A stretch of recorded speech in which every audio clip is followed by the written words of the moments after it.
À l'instar du bureau du CRMV à Tiumbi, le bureau du CRMV aux sections de recensement des matériels de vote de la CENI à Tirouane-Madide a été également incendié ce matin. Pour l'instant, la cause de l'incendie et les auteurs ne sont pas encore clairement identifiés. Les membres de l'EMONAT ont annoncé une tolérance zéro face à toute perturbation, provocation ou diffusion de fausses informations concernant les élections législatives. Face à la situation politique tendue actuelle, ils ont affirmé qu'ils prendraient des mesures strictes contre tout ce qui tenterait de troubler l'ordre public.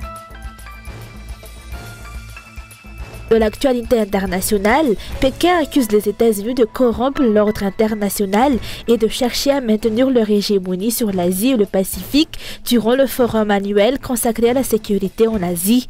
De leur côté, les Américains, par la voix de Lloyd Austin, tentent d'arrondir les angles, mais les sources de tension entre les deux puissances, comme les Philippines ou Taïwan, restent nombreuses.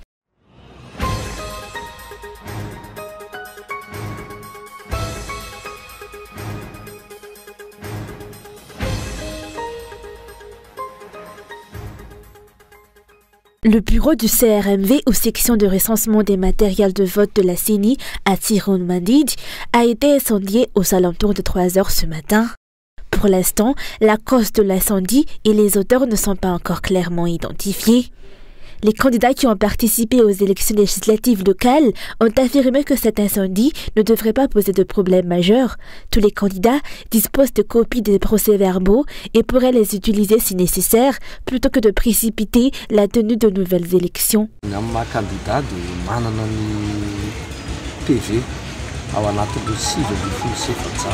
En tant que candidat, nous disposons des copies des PV. Je ne pourrais dire si j'accepte ou non, car c'est la HCC qui a le dernier mot dans ce genre de situation. Il est essentiel que les 5 candidats s'unissent pour confronter les copies des PV si nécessaire, si celles de la CENI ont été détruites dans l'incendie. Cependant, il est également clair que le choix du peuple pour ces élections est déjà clairement exprimé.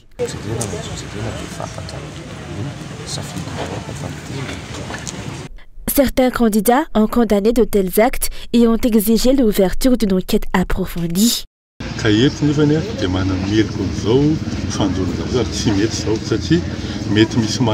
Nous condamnons fermement ce genre de pratique, car il est probable que certains y voient leurs intérêts personnels. Si tel est le cas, cela est injuste et inacceptable. Nous exhortons les habitants à rester calmes, à laisser le processus électoral suivre son cours normalement et à attendre les résultats. D'autre part, le ministre délégué en charge de la gendarmerie a affirmé après constatation que cet incendie n'aura aucun effet sur les résultats des élections déjà traitées dans la localité.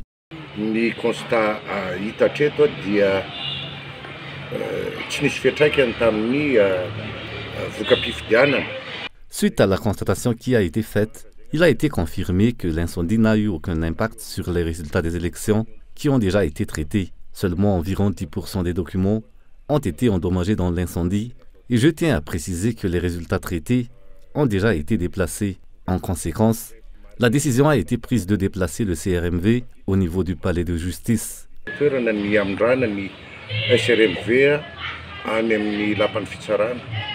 L'enquête concernant l'incendie criminel du bureau du CRMV à Tirouane-Madide se poursuit. Ces développements sont attendus. Rappelons que le bureau du CRMV dans le district de Tioumbé a également été incendié hier. Jusqu'à présent, la cause de ces incendies demeure une énigme.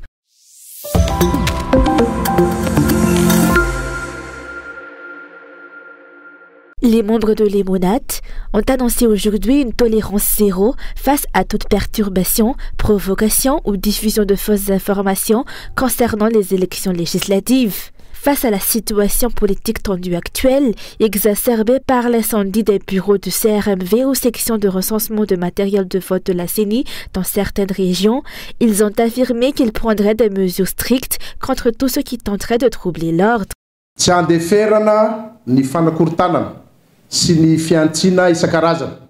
Aucune tolérance pour les perturbations, provocations ou la diffusion de fausses informations concernant les résultats des élections législatives.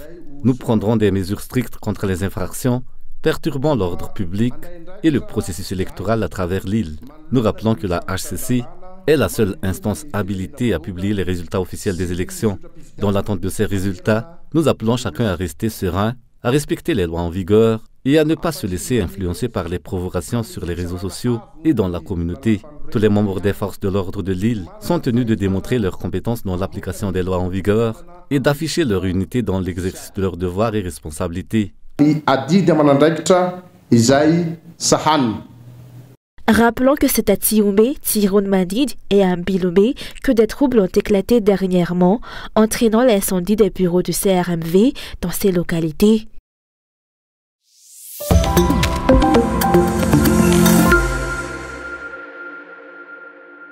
Les observateurs électoraux de l'Observatoire Safid ont constaté de nombreuses irrégularités et non-conformités durant les élections législatives, selon leur rapport aujourd'hui. Les manquements et incohérences dans le processus électoral se sont poursuivis, notamment en ce qui concerne la non-application des conditions de transparence pour la campagne électorale et l'absence de réglementation légale encadrant cette période. Safid a également reçu 204 signalements depuis le début de la campagne jusqu'à hier.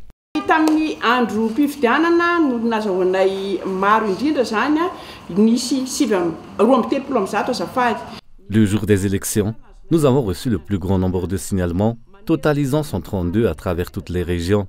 Durant la période de campagne électorale, 59 signalements ont été enregistrés, portant notamment sur l'utilisation de biens, de ressources publiques et de fonctionnaires à des fins électorales. Pendant le jour du silence électoral, nous avons reçu des signalements concernant des individus qui continuaient à faire campagne par SMS et à organiser des rassemblements. Les cas les plus fréquents incluent le manque de compétences des membres des bureaux de vote dans l'application des procédures, telles que l'élaboration des procès-verbaux, ainsi que des problèmes liés au manque d'éclairage pendant le dépouillement et des difficultés rencontrées lors de l'ouverture des bureaux de vote. De plus, certains cas ont soulevé des suspicions de fraude électorale, notamment l'autorisation de vote pour des électeurs sans carte.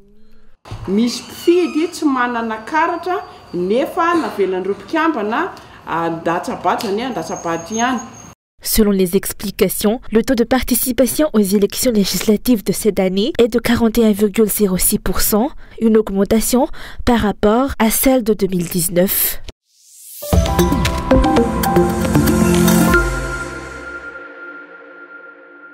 Alors qu'Anjadzuil et son équipe se félicitaient de la construction d'hôpitaux Manara Pinch ou aux normes durant son mandat, ces établissements ne sont aux normes que de nom. La réalité est tout autre, a affirmé le parti Fiumbunan. Ces hôpitaux manquent d'équipements et les frais médicaux sont élevés, ce qui fait que l'accès aux soins est hors de portée pour de nombreux malgaches. Les services de santé de ces hôpitaux publics nécessitent encore de nombreux efforts et améliorations pour que la population locale puisse réellement en bénéficier. Beaucoup d'efforts doivent encore être déployés en matière de santé. De nombreuses structures de santé de base restent sous-équipées, ainsi que les hôpitaux qui manquent de nombreux équipements essentiels. En outre, les citoyens censés bénéficier de ces soins dans ces établissements hospitaliers se trouvent souvent dans l'incapacité de supporter les coûts associés. C'est pourquoi, à l'approche des élections, et même lors de la dernière présidentielle, les dirigeants ont multiplié les promesses d'amélioration de l'accès à la santé pour gagner les faveurs de la population et obtenir ainsi son soutien. Rappelons que l'un des points principaux pour atteindre les objectifs de développement durable est l'accès de la population à des services de santé appropriés. Cependant, la protection sociale de la population locale, notamment en matière de santé, a été insuffisante durant les 5 années du régime d'Anjadzuil. Une proposition de stratégie visant à améliorer l'accès aux soins de santé est attendue de la part des dirigeants et du ministère de la Santé publique.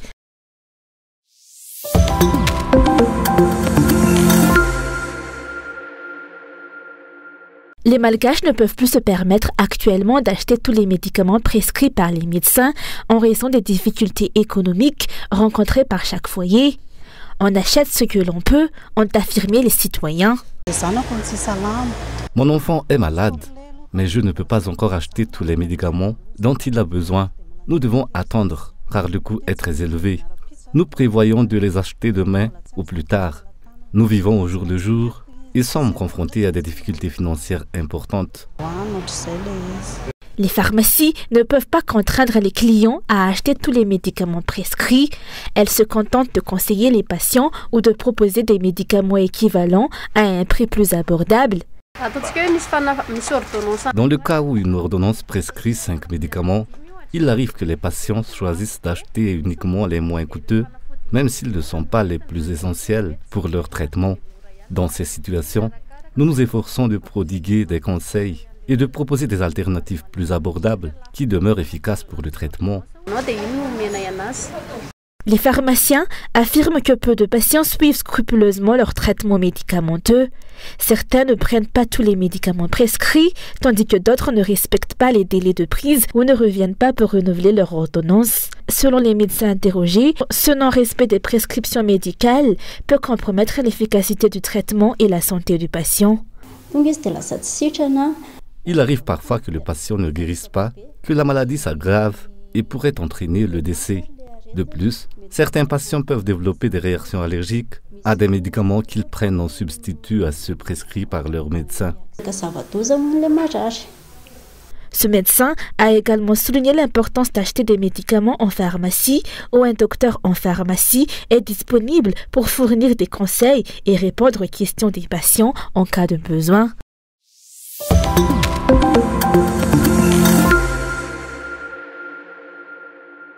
Le montant des droits à payer pour l'importation de marchandises depuis l'étranger sera bientôt disponible sur le site e-Tarif, a annoncé aujourd'hui le directeur général de la douane. Actuellement, la plupart des importateurs ne connaissent pas le montant et les droits qu'ils doivent payer lors de l'importation de leurs marchandises, ce qui entraîne souvent le blocage des marchandises au niveau des bureaux de la douane, obligeant ces derniers à les mettre aux enchères.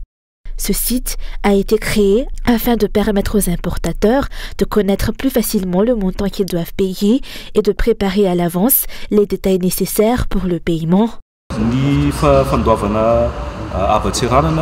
Lorsqu'on ajoute la TVA aux droits de douane, cela peut sembler élevé, mais c'est la loi et cela a une raison. Parfois, payer cette taxe est difficile. Cependant, il est important de comprendre que la totalité des dépenses nécessaires pour libérer les marchandises n'est souvent pas absorbée par cette taxe, mais qu'il existe également d'autres frais annexes. C'est pour cette raison que nous souhaitons informer le public afin qu'il puisse se préparer à l'avance en réunissant les documents nécessaires et en prévoyant les frais requis. Cela permet d'éviter des complications telles que le blocage des marchandises au port, leur mise en vente aux enchères et les pertes financières pour les propriétaires. L'utilisation du site e-Tarif sera possible à partir du mois de juillet prochain.